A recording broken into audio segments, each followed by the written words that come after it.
Hello and welcome. Today we are going to have a great discussion about a great conference and a great team within that conference, the SWAC. We talk about Division One baseball, we talk mid majors, Power Four, we talk portal and settlement, but we don't spend enough time on a lot of schools that, especially in today's world, where talent is getting dispersed and spread out all over the Division One landscape. Going to have Coach Davin, Pierre, and a Hall of Famer from Grambling State University, Mr. Wendell Henderson.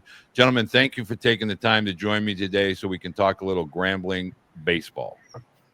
Well, we appreciate it. I appreciate it. You know, Rick, you got a ringtone, man. That thing got to be shut off. I'm about to get rid of it. All right, so David, I want to talk a little bit about. We were talking off air about, we had a SWAC team in the Tallahassee Regional, that was in the mix, maybe 1 or 2 innings away. Talk a little bit about not only the caliber and the quality of student athletes at Grambling as baseball players and young men, but the SWAC, the conference as a whole.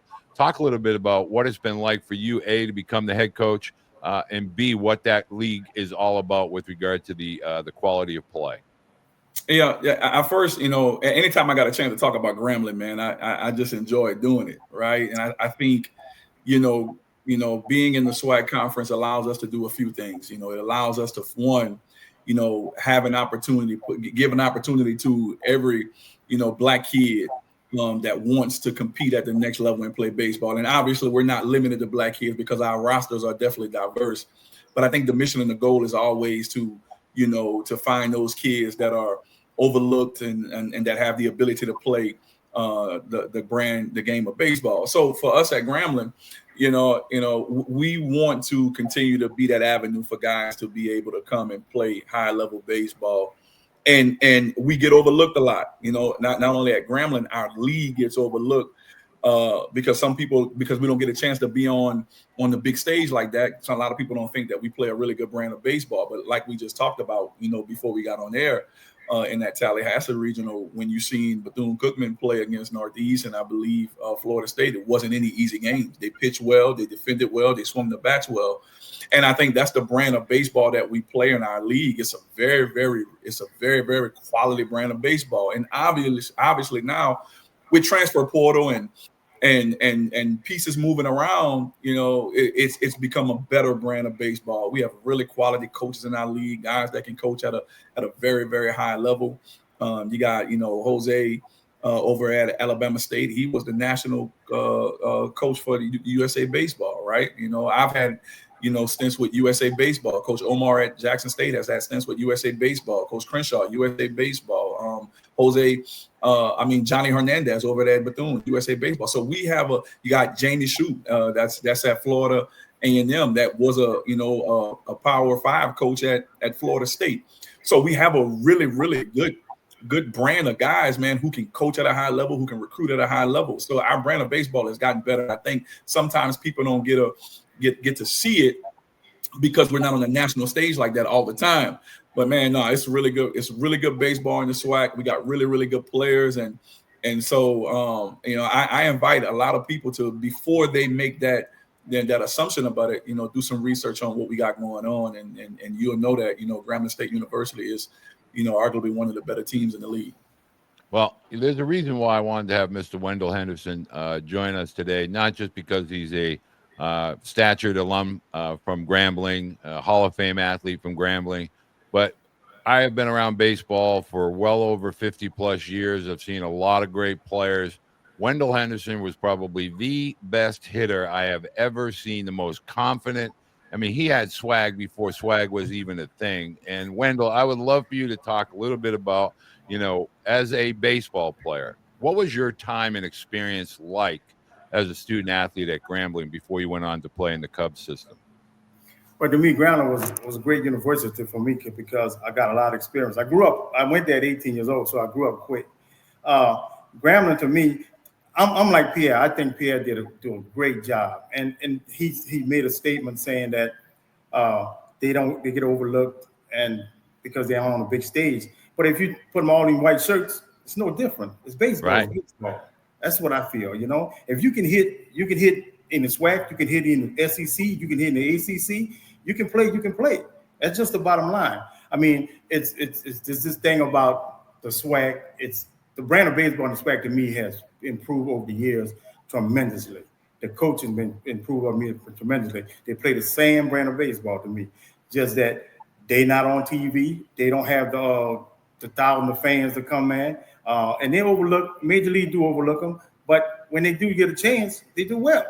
I mean, I play that ground, and you play with me and Walter in the minor leagues. I could hit in the minor leagues. That's just yeah. You know, I mean, and we played people from LSU and North Carolina, and they from all over the place.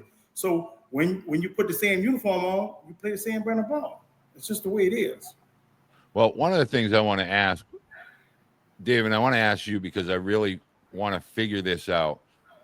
I believe that travel baseball has created this network that prevents a lot of the boys, not only from the southeast area of the country, but all across the country.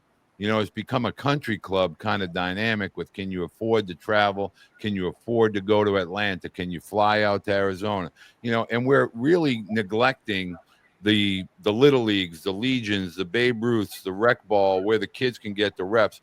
Where are you recruiting, and how can recruits get to you? Is it camps? Are you going to certain tournaments? If someone, say from Chicago, Ohio, California, wants to be a Grambling student athlete, how do they get on your radar? Yeah, obviously we're in the time now with social media, and guys can follow you and they can send you videos, and obviously we do make our ways to these travel ball tournaments and these perfect game tournaments and so on and so forth. But I think the biggest thing for us, and this is just speaking from Grambling perspective, man, we have a lot of guys at Grambling that's played pro ball, that's coaches. As like Brick right here, man, if he sees a kid down in the River Parish area, he's going to call me and tell me about a kid. And then when you begin to gain trust in these guys because you know what they're talking about and you know they got the best interest in mind of your program, you can take a kid from them. So, speaking of Chicago, we got Grambling Knights of Chicago with the ACE program, and Robert Fletcher. And so, we use our resources a different type of way. When we got guys who are umpires, who are scouts, who are coaches, and who play pro ball. So, that we get the word out that way. And so when a guy calls me about a player, and obviously we've had a good relationship, as in JT Thompson up in Houston, when he called me about a player, I'm like, all right, then, he ain't calling me for no reason. And he's already put his eyes on the kid. And so that's kind of one of the biggest ways we do it, because obviously we don't have the biggest budget to be able to fly here, fly there, go here and go there. But we use the relationships we have. And that's the big thing about, and Rick could tell you this about being at HBCU, man, you develop these type of relationships with guys.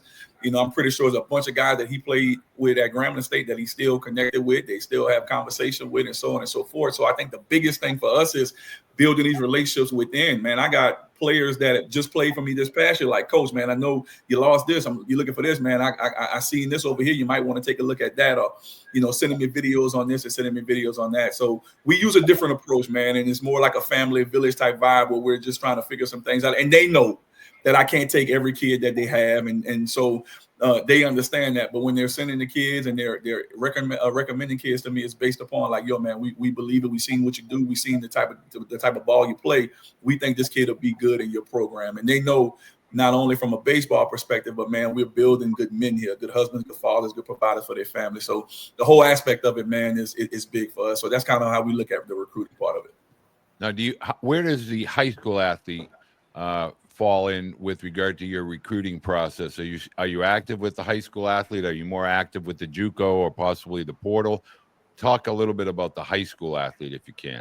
I think for me, it's this balance. This year, we're bringing about 8 high school kids. We're bringing about 8 high school kids. And so there are guys that, because I think this, obviously the portal is huge. Obviously, because now college baseball, everybody is old, and old wins and experience wins, but you still got to have a foundation. And so for us is, all right, then, we got some guys returning, and I think we returned like 6 or 7 starters from last year. But we also want to bring in some freshmen that are going to be the foundation, that are going to be able to pick up where these guys left off. They understand the culture. They've been in it. They understand how to practice, how to lift, when we're on the road, how we take BP, how we conduct ourselves in the hotel. All those things are are, to me, beneficial when you're building a program and not just kind of microwaving it year after year and bringing in 10 guys and bringing in 10 guys. And so I think the benefit for us is, we want to get in the portal to get some guys that can fill some pieces that are going to be plug and play and impact guys right away.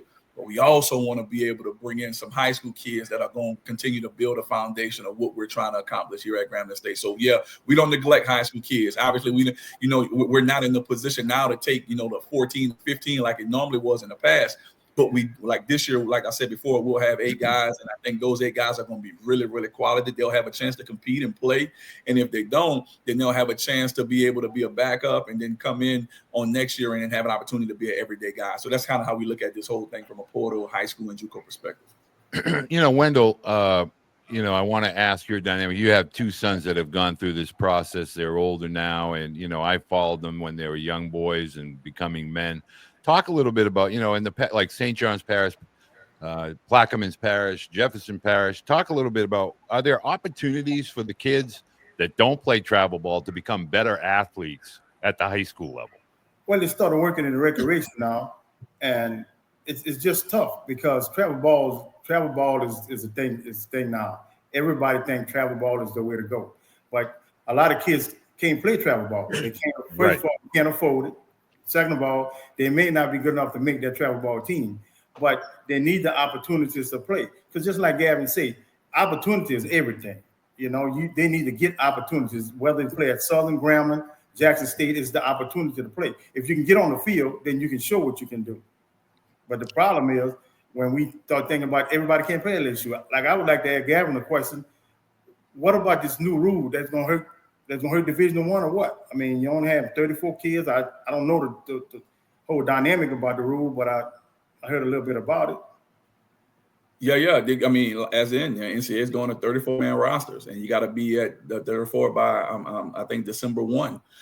For a lot of us. So I think now it puts the pressure on kids to make really good decisions about what schools they go to, and not just because it's a fancy name in a Power 4, or not because they got the bells and the whistles with all these different technologies and this field and all. I think it's putting the pressure on kids now to say that when I make a decision, man, I'm going to make a decision that's going to be beneficial, 1, for my education, and then 2, for me getting on the field and preparing to play. Because what you don't want to do is you want to get to a place and then 1 year you're gone, right? You want to get to a place where you can try to, spend some time there, grow with the coaches, grow with the staff and things of that nature. Obviously, we're in a different ball game. We are in a different ball game in college sports. But I think the most important part is, man, with this 34 is that it's going to force parents and force kids to have to make good decisions on where they're going to be attending school. And I think that's going to be beneficial. Obviously, I think it hurts probably some of the P4s because they can't bring in 50 guys in the fall, you know what I mean, and 60 guys in the fall. And now it's going to force recruiters and coaches to be able to put together rosters that are going to be conducive for winning and not just stackpiling talent. Now you're going to have to find a guy that maybe he can play outfield and infield, or you're going to have to find a guy that can pitch in. You know what I'm saying? So because you got 34, you don't, what are you going to do? You can go 20 arms, 14 position players, or 15 arms, 19. But like it's now in recruiting, you're going to have to figure out how to really build rosters that are going to be conducive for winning. And I think, I like that part of it, because, we don't bring in a volume of kids in the fall. And so, yes, it's going to hurt a lot of kids. Yes, it's going to hurt some high school kids, but you got to find really good places. And JUCO is going to go up, and D2s are going to go up, and NAIA is going to go up, and then kids are going to maneuver their way to Division I from there. Doesn't it really now allow the late bloomers? In other words, we're not in a rush to talk to the 8th, 9th, and 10th grade kids anymore. You're really not even talking to the juniors if we're all being honest with each other.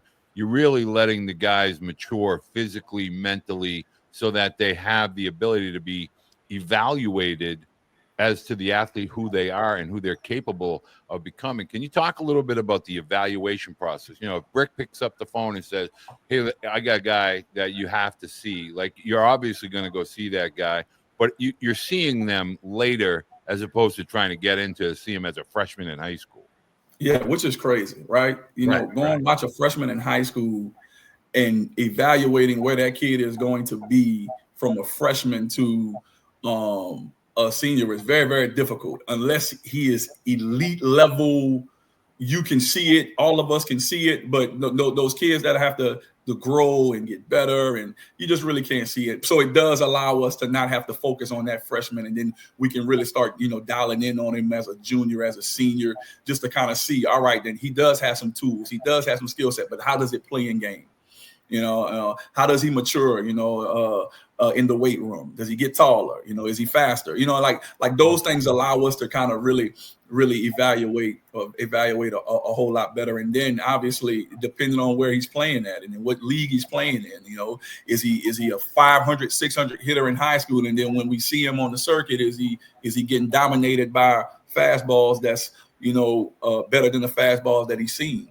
So it does allow us now to have to make a really good decision on a kid instead of having to, how it was back in the day, man. You wanted to, have 14 commitments for kids that's in the 9th grade, and they already know at 14 or 15 years old that they're going to play at one of these P4 schools. And then now it doesn't allow the kid also to have that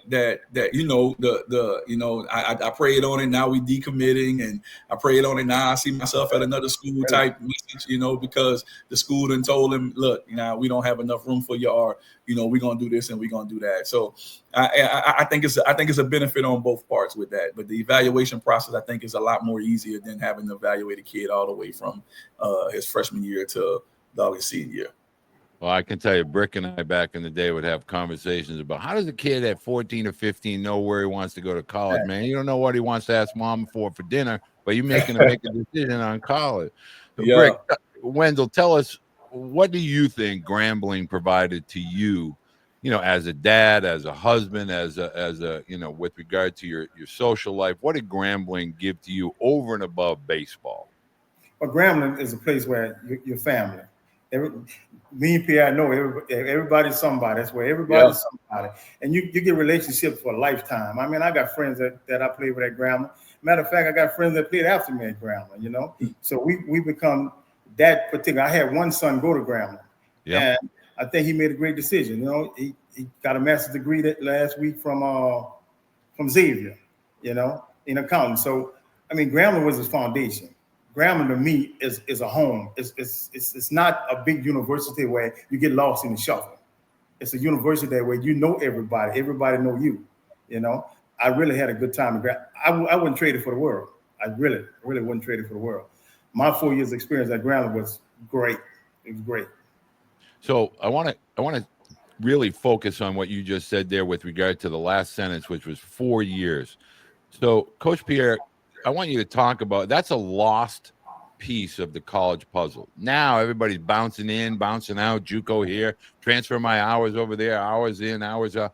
Talk about that, because when I would always talk, and I'm talking about when we were kids now, when Brick always from day one, from jump, would always talk about Grambling this, Grambling that, So the 4-year experience, you become family, you become brothers, you become part of each other's weddings, you're in your wedding party. That's a missing piece to college, and something not only at Grambling, but throughout all of the SWAC schools. And I know Johnny Hernandez, Merville Melendez, when he was at Alabama State, would always say that. He said what the SWAC does is it really brings people together for life. It's not just for a year or two in baseball. It's about all facets of life.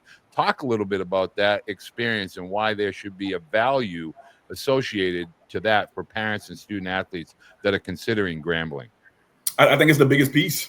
I think it's the biggest piece of when you're talking about HBCU baseball. And so, for instance, I had a kid by the name of Cameron Buford. Cameron Buford came to Grambling as a freshman, and then he ended as a senior, right? And so in that process, he was a part of, being a first-team all-conference guy.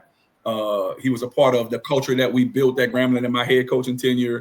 And we wound up winning the championship in 2024 with Cam Buford. And then he also did something that's probably, listen, at Grambling, all right, not just Brick, all right, you talking about Ralph Gar, you talking about Gerald Williams, you talking about some heavy hitters that played the game of baseball from an offensive perspective. Ben, you got Ben Williams. We got a lot of people, and this kid has become the all-time home run leader at Grambling. right? So Cam Buford now, and as a collegiate player, I'm not saying that, obviously he didn't get drafted, but he's still playing some indie ball in the Frontier League in Oakland and still trying to live out those major league dreams.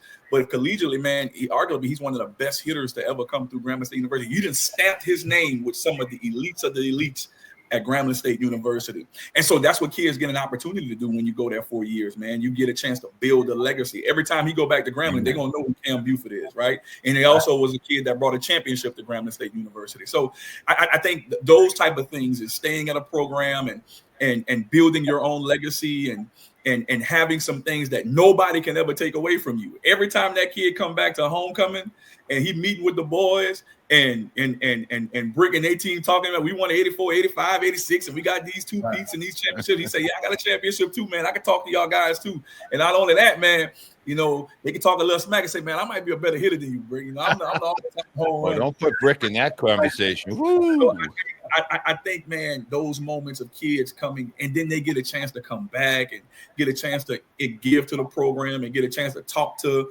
one of the big things for me as a coach, man, I love when I have guys that come back like Brick, and if you ever want to talk to the boys, hey man, talk to them because we want to get these kids to understand that there's a different passion and a different love when these kids begin to play for Grambling. I got kids that come. Listen, I have kids that come from JUCO. I have kids that come from out of the portal from 4 years, and then after 1 year, they fall in love with the place because it's just a different vibe when you can talk to your coach and not just like, for instance, we have in my program, they can come talk to me about anything, right? But they only got 10 minutes to talk to me about it because I don't want to talk about baseball all day, right? I want to know more about these guys. How you doing in the classroom? How you doing in your faith life, right? How you doing in your social life? Who that girl I seen you with on campus? You might want to stay away from her. Like, we want to be a part of their lives where when they leave Grambling, I can get an invite to the wedding. I can get a picture of the baby when they post it. You know what I mean? So I think that is the essence of what HBCU baseball is, not just the good play on the field, but the lifelong lasting relationships that we build here that are going to be essential. I tell them all the time, like, man, you're going to be working for somebody here, or you're going to ask somebody for a job, or somebody going to be in your wedding, or one of these guys going to be your best man, or one of these guys going to be the godfather of your child. And I think when you start looking at it from that aspect of it, man, you begin to see the bigger picture, not just on baseball, but you begin to see that we're preparing these kids for the game that we play now that's very, very difficult, which is life. Amen. Now, how do you have camps that you would prefer potential student athletes to attend? How do you like to be contacted? Is it social media, email? How do you want people to reach out to you if they think they have an interest in Grambling? Well, Definitely on Twitter. Social media is always really good. I'm very active on social media in those spaces. Coach Pierre 37. And then email, and then obviously, we do have camps, and when those become available, we'll put the post out, and kids can register for the camp and get an opportunity to come and be coached up and see if they fit what we're trying to do here at Grambling. But I think the biggest thing now of where we're at from a social media aspect is not is hitting me up on social media in the DMs and that's operating that way. But emails is always good, and then and they can call me. And they can call me, but I just can't give my cell phone number to everybody because I don't want to get bombarded like that. Well, I'm going to make sure that we put all the information in the description, both on the podcast as well as the video on YouTube and some of the clips on X. I want to say thank you to you both. I really, truly, Brick is in my heart for life, man. He made an indelible, impression way back in the 80s. And, we were able to be reconnected when I moved to Louisiana, and I'm really blessed to be able to say and call him a friend. And Coach Pierre, I want to make sure that anything that we can ever do for you, please reach out, whether it's through Brick or just contact me directly, and I'm happy to help you in any capacity that I can. Man, I appreciate it. I want to say this too, man. Hey, me and Brick, we some River Parish boys. Now I know he's from the St. John Parish. I'm from out of there in St. Charles Parish, from Luling, Louisiana. So we got a vibe, not only because we Grambling guys, but we from the River Parish, man. And it's in our environment, man, definitely it's tough to do some of the things that we've done without question. I'm gonna leave you with this, Pierre. when we multiplied in the minor league together, it was proud for me to say I was from Grambling, bro. I do my thing. I'm from Grambling, bro. I'm a Grambling grad, bro. I want you to know Grambling is my home. That's it. Well, I'm going to tell a quick story real quick because I'm going to brag on Brick 1 second. We're in a game against the Royals, and this dude is just straight up shoving. He's got a no-hitter, and it's like the 9th inning. And Brick is in the on-deck circle talking to this guy. He's like, bro, you think you're going to throw a no-hitter? He goes, I don't even know who the guy was that he faced, and it might have been somebody from Southern. He goes, I'm bringing my Grambling behind up in that box. I'm breaking that thing up. First pitch, line drive, right center. And as he's trotting, and the only way Brick can do it, he's trotting and doing that turn around first base. I told you before I got in the box, and when I get in the box, I took care of business. I'm a Grambling, man. And we were all laughing. I mean, back in those days, chirping in the dugouts, man, was an art. And there was nobody better than Brick Henderson that could chirp with Pierre, that's a true story, bro. That's a true story. I believe it. In the on-deck circle, he's talking this kid. Yes, he said, man, don't you let this no-hitter go. Man, I won't better go back in the clubhouse. I said, yes, I got this, bro. I've been hitting hard. And we had a guy named DJ who played in the White Sox for a long time. And he's like, did you? Yeah. So Brick, DJ's like, Brick, shut up. This guy's going to be, don't do it. Don't do it. I told you, DJ. I mean, that was while I was standing on first. Well, Coach Pierre and Brick at Wendell, I really want to say thank you. And parents, I can only say one thing. There is probably not a better place in the world than Louisiana. I mean, I'm born and raised in Boston, Massachusetts. I spent 7 years in Louisiana, in Jefferson Parish, and I can just tell you, everything in New Orleans and everything in Louisiana is just different. It's different in a good way. So if you get the opportunity, whether it's Southern or you go to Coach Hernandez or Bethune-Cookman, look into the SWAC, man. They play some serious baseball, and I'm going to make sure that we put the shorts out there to kind of drive some traffic your way. Thank you guys so much. Appreciate it, Doc. Appreciate it. See you later, Pierre.